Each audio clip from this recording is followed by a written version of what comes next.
I think I've known Manish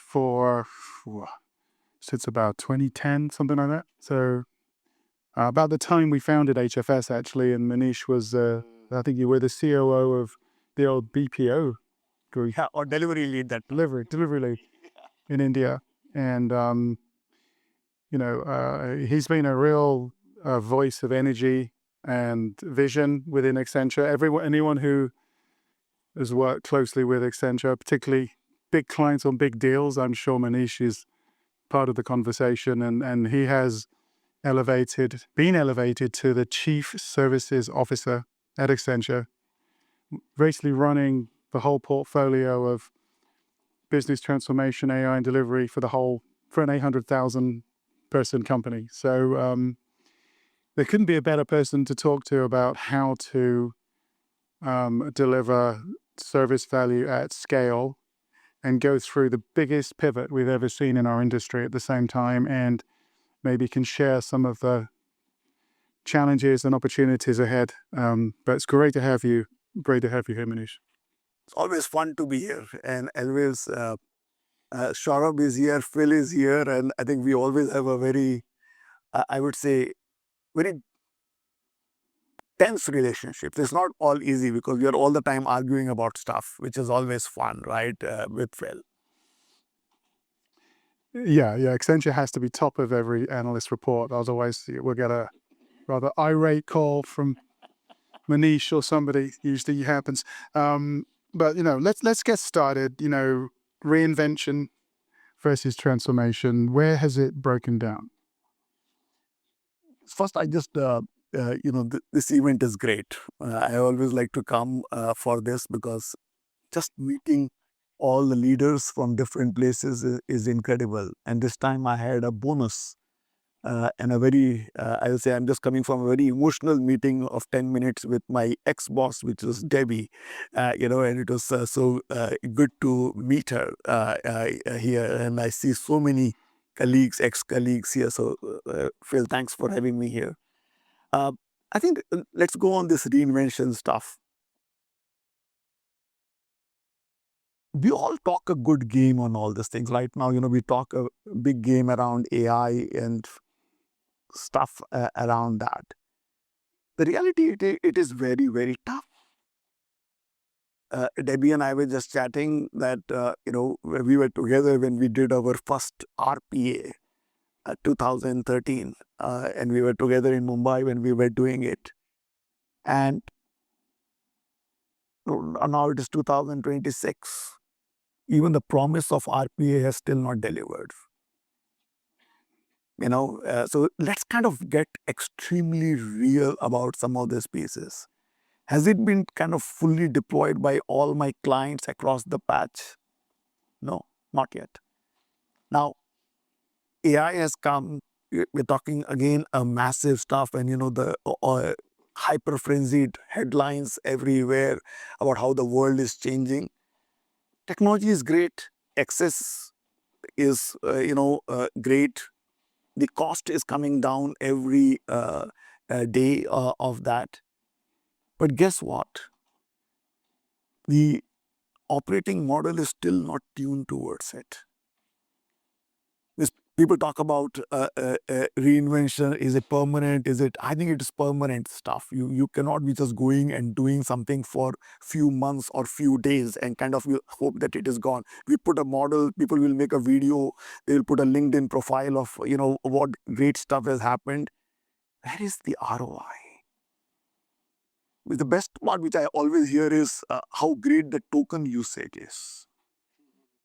Token usage is equal to activity, but it has got to be linked to outcome.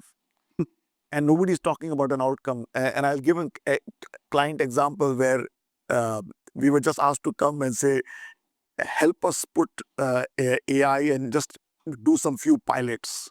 This is what I love. I published a paper which is from pilot to profits. So we went there, we kind of explained them the whole stuff, and they said, oh, we got it, and it is great. And they deployed that whole thing in their stores, in 50 stores. And then they got the bill. They stopped it. Because we said, what is the ROI? So I think the reinvention part is failing because people are still not changing the operating model to kind of really take advantage of it. Despite great technology, great access, cost coming down, the operating model has to be fixed to kind of get there. Right. So, what is working for the few who are breaking through versus not working for the many who are maybe struggling? What are the few who are breaking through doing to actually fix the mindset from one of inputs to one of how do we actually reinvent the model? 5 things. Right. First is, do you really have your process in the right place? Automating waste is not the best scenario. And I think people continue, whatever you are trying to do, if you've got bad processes, trying to kind of get over that is not going to work. So first is, please fix your processes. Second one, digital core. Is your digital core ready? Is it scalable? So that's the second one. Third one is around data. Is your data in the right place or not? So those are kind of the 3 things we talk about. And then the 2 underlying aspects. One is the operating model. This is not a functional, a gig. This is like what I call as a mega process change. And some of the clients which are in a public knowledge is like Ecolab, really focused on large scale mega process transformation. And the last one for me is talent. Do you really have the talent which can really take this and to make the change? So if you don't have this 5, having a huge amount of token usage does not really help. And that is why most of the clients, when they come and they even ask, nowadays, I mean, earlier, you always want to kind of help your clients, but our percentage of clients who are going from pilots to going to scale is almost like 15 to 17%. And if you want to be in the 17% and you want to kind of go ahead, you got to fix the 2 things. And I think process, nobody ever believed in process. And even today, most of the clients, like if you say, I want to do a process part and I want to re-engineer the process, they hate it. They said, what are you trying to do with this process stuff? Can't you just put AI on top of this? It's like, on what? We are the largest partners of OpenAI, Anthropic, and Gemini. We got accredited 2,000 folks on Claude. Now, the reality is, it's not about just taking a model, which are great, fantastic models, but how do you really deploy this and how do you change the processes? So I think those 5 things are important. And I will just say that please do not think that this is about driving productivity. The best successful examples that we have got and more sustainable ones are the ones in which you are driving revenue through AI. Revenue growth is the big story. Like one of the big consumer goods company that I'm working with, we are doing lots of stuff about classical finance and we're doing S4. The real impact that we are making is putting AI, and actually in a very challenging market for that consumer goods, we are increasing the sales by 6.4%. Now, that is the real story. So I think I will just encourage everyone as we kind of go through this journey that this is not a productivity game. It is about revenue growth, cross-selling, upselling, and AI really helping you. That is where you are getting the real benefits for our clients. Right. And you talk about the process, you talk about the model, but this is like a leadership mindset shift in terms of um, the type of skills at the leadership level needed to make this work are shifting. Right, you need people who can balance that vision with that ability to understand how to execute the doer mindset.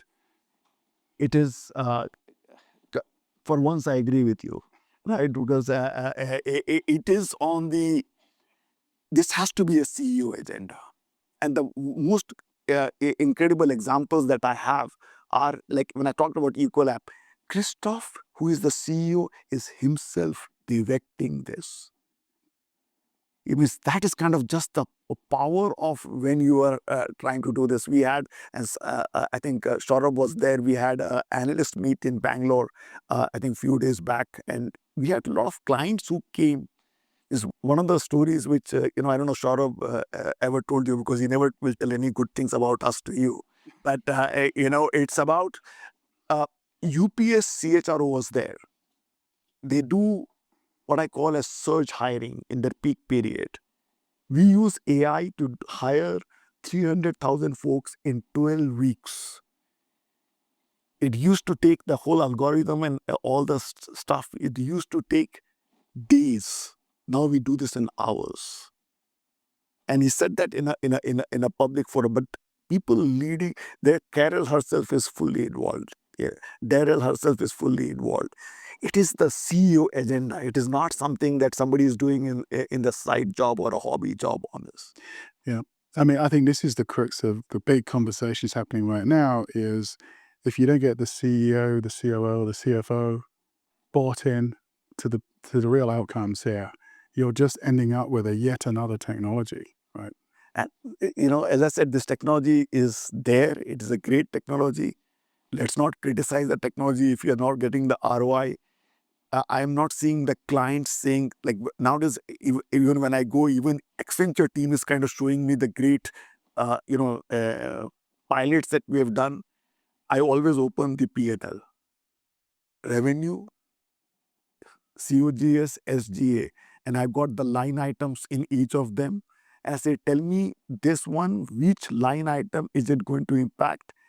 What is the current baseline and what is the impact and when will I see this? Till the time, if you don't see this, please do not start those pilots. The only companies that are making money are the model companies, as you can see, because there is no ROI still in most of my clients. Right. I mean, and if it feels almost like the model companies are panicking a little bit because they've got lofty goals to hit and their clients aren't moving fast enough. And they're launching these enterprise, offerings and deployment services companies and things like that. How do you see that playing into the services model as this evolves? It is, like all the companies, we are the number one ecosystem partner for most of the model companies. As I said, we have the largest scale with most of them. I'll tell you, for the service company, this is my 32nd year with Accenture. Worked with Debbie for almost more than 25 years out of that, right? The reality is that this is the biggest tailwind for this industry. I think we will have this AI industrialization wave, which will be there for the next 10 years. I think this has given a new lease of life for all the services company. If you even look at some of the stuff that we look at, or some of the announcements we had of them, they're all trying to buy some consulting companies. And why are they buying consulting companies? It's 150 people. So it's a small scale, this thing, right? But everybody wants to have access to somebody who can deploy these models. So I think despite everything that is going on in the stock market and everything else that is right now visible to us, the reality I think people are missing out is that this is for next 10 years, the biggest tailwind that you can ever see in this industry. I think it has given a new lease of life to this industry rather than other way around. When that is where I kind of just see all my clients. We serve 9,000 clients, at $70 billion. Like we are there at the front line, that we have got what I call as the most incredible distribution channel in the world.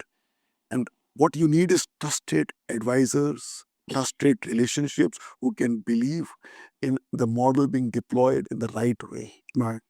So I think it's just absolutely fascinating for me. I can say that I've never been more excited in my 32 years as now. If I look at all the waves that I've seen the digital wave, I've seen the offshoring and everything else. This has been the most incredible stuff. And we are hiring, for example, in the next 3 quarters, we will be hiring 10,000 folks for data in AI.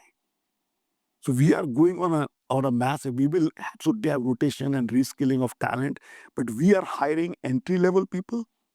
We are hiring very senior data and AI folks, and we will be like, you will see some big increases in our staff as we go along. Yeah. So how is this changing your thinking around hierarchy and organizational matrix? Are you really flattening out the whole model? I love this one, right? Because this is where we might get into a fist fight, but we'll have to maintain the decorum of this meeting. Uh, People are saying that there are two views right now. One view is you don't need entry level people. So all the work is kind of getting coded away. The second one is you can use the junior people and they can do the middle management work. So there are the two parts of it. I personally believe that you really need the entry-level people because I think they're smart, they're AI native. We can train them to be AI native. That is what we are trying to do. So I don't know how many of you saw, but we purchased a company called Faculty.ai. In fact, the CEO Mark Warner now has become the CTO of Accenture, and he recruits 10% of all the PhDs which are there in Oxford and Cambridge. And we are launching the same fellowship program now in India, in Australia, in Brazil, and a few countries in Europe. AI native talent. Now, where will this go? I personally believe that you will still have the middle management. I think we will be hiring even more aggressively on the entry. This year we hired 13,000 entry level people. That's higher than even the previous year. So I think the roles will change. I think the middle management will be orchestration of agents and some of the teams which is there. I think the entry level people will be doing some more value added jobs on this force. I think they're AI native. And when I say AI native, I want to be very clear. And even when I think about myself, like I have a software engineering background, right? But the ability to not to code, but to figure out how to do AI first is a very different challenge.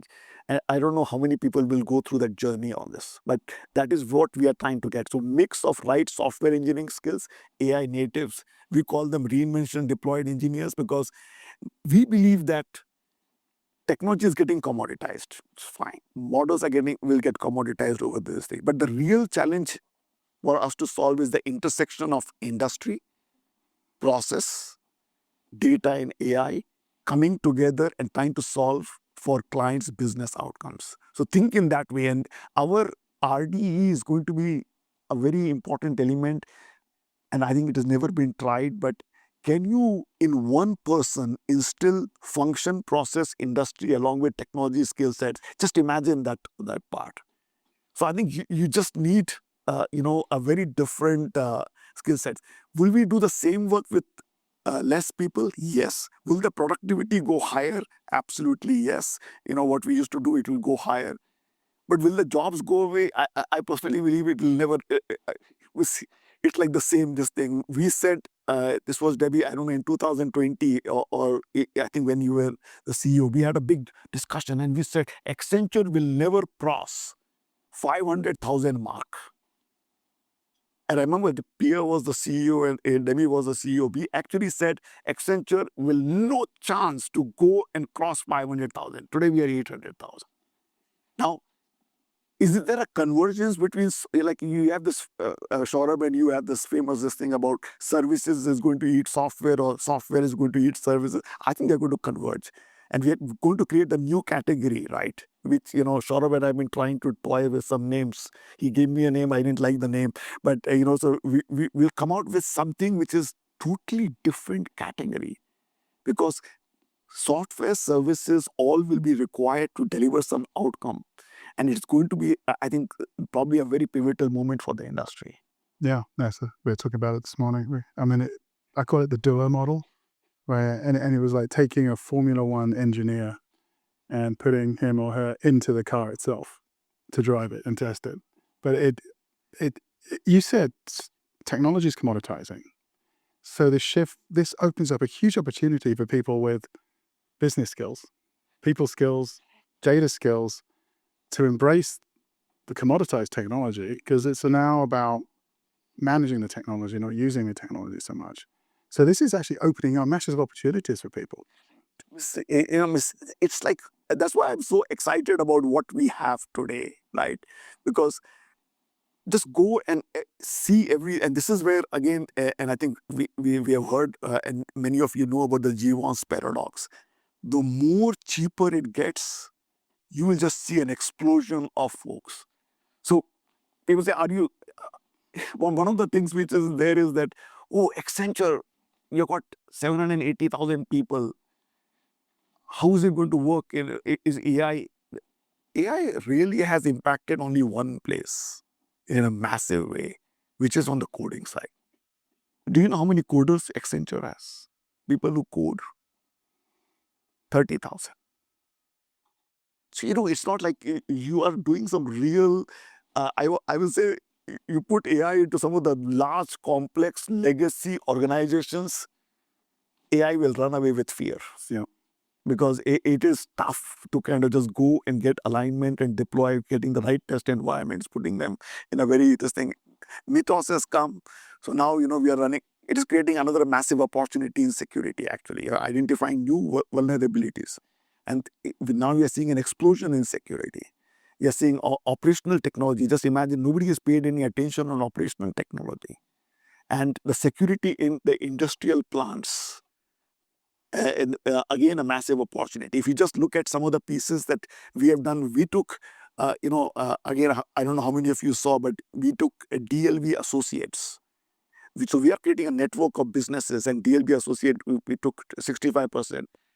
What that business case was, right now, they are double that amount, right? Faculty.ai frontier platform, killing it. We got, I don't know how many you saw, but the biggest control points is data. And this is where we got a company. People are saying, why is Accenture buying Ookla, on the network side? And that is I'm getting the control point, which is data. And then we are seeing, as we go, we have a partnership with Answer, which is going on to the GCC side and trying to deploy AI in the GCCs. Again, a massive opportunity, which is out there. There are 2.6 million people in about 1,600 GCCs in India. And a real good plane, none of them are AI native. And there is, again, a massive opportunity to kind of transform all of that. It sounds like you're building the execution layer we've been talking about. What do you call it? Like the Bloomberg of network intelligence, or Correct. The goal. But the bravery to go out and make parallel acquisitions that are broadening this control layer is where to go, not just buying the same as or just trying to add 50 consultants. So you see, most of the stuff that we bought this year, we spent already 1.5 billion. We're going to spend 5 billion capital outlay in acquisition of companies. And what you will see is very different. IP, outcome-based, very differentiated skill sets, platform-based. That is the pivot, of the convergence that you have been talking about for, 10 years now. Finally, whatever you said is coming true. I'm not very happy to say that, but I did that right. I hope so. I think I'm insane. Right. Well, I think one question, and then I think we've used all our time. Do we have a question from Manish?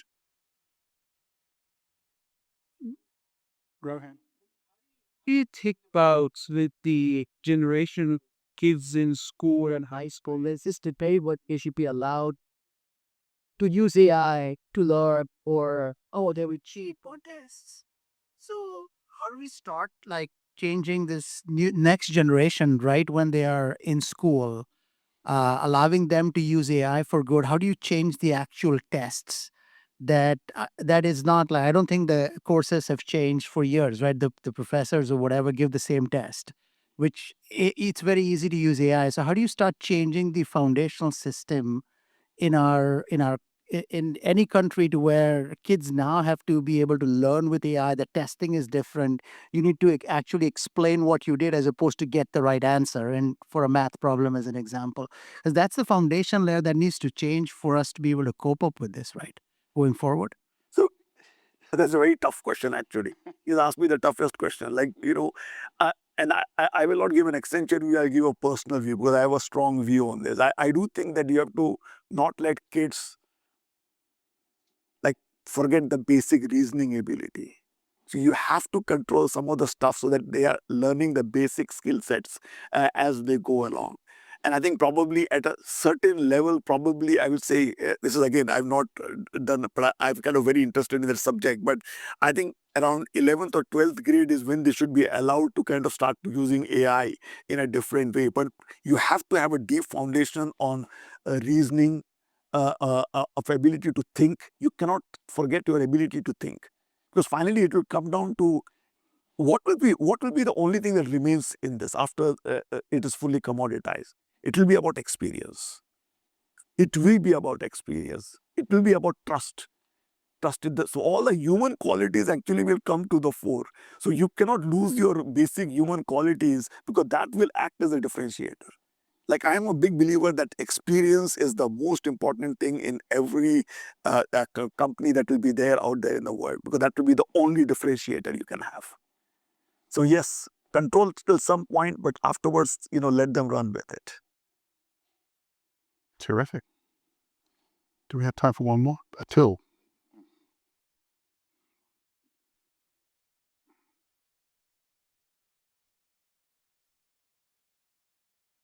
So, trying to bring the last panel and this discussion together. Look, I think a huge amount of discussion because many are uh, providing IT services or BPO services. The focus is so much on debt, process debt, data debt, all that. And Phil talked about leadership debt, and I want to focus on that because I think at the pace at which tech is moving, that there's an imagination debt. And the reason I talk about that is if leaders cannot imagine what outcome is possible and what layer do they need to build so that when Mythos gets released, how do you leverage what you have to take the benefit of it? I think that's what's getting lost. Completely agree. I think, you have to, this is where I said the story has to be revenue growth, not cost cutting. In fact, if you are getting people, can we use those people to get your revenue to be accelerated? That thinking has to be there. That's why this is a CEO agenda and not an agenda which is you are giving to some leaders, in the organization where they are trying to optimize their own piece while they might be some optimizing the full piece. Means one of the clients that we did, and this is a good example on this great leadership. While we reduced, they had like 100,000 folks on, in a consumer contact center stuff. What we really got the answer was $1 billion of revenue uptick and cost reduction of 500 million. So the revenue line was much bigger on this. Tell me how many places people are talking about revenue growth versus a productivity gain. Only in the small percentage who've gone enterprise-wide with the focus and have the full C-suite engaged. You need the CEOs to be there in the game on this. Terrific. All right, one more, Arindam, and everybody. I can speak loudly. Hi, Manish. Arindam, former city, now working with Phil and Saurabh. So glad to hear. You talked about so brilliantly about the people with the process knowledge are really key to make this revolution work. Do you see that the enterprise is starting to see those people? Because they have always been behind the scene who just made the place run and kind of, not that recognized. Do you see that recognition is coming through to make it happen? 15% of the clients, 1.5, not 50, 1.5, because they think it's too much of a hard work. And there's also a feeling of lack of trust that this consultant's trying to make some money, because they want to do this process stuff and everything else. The value around that part is still...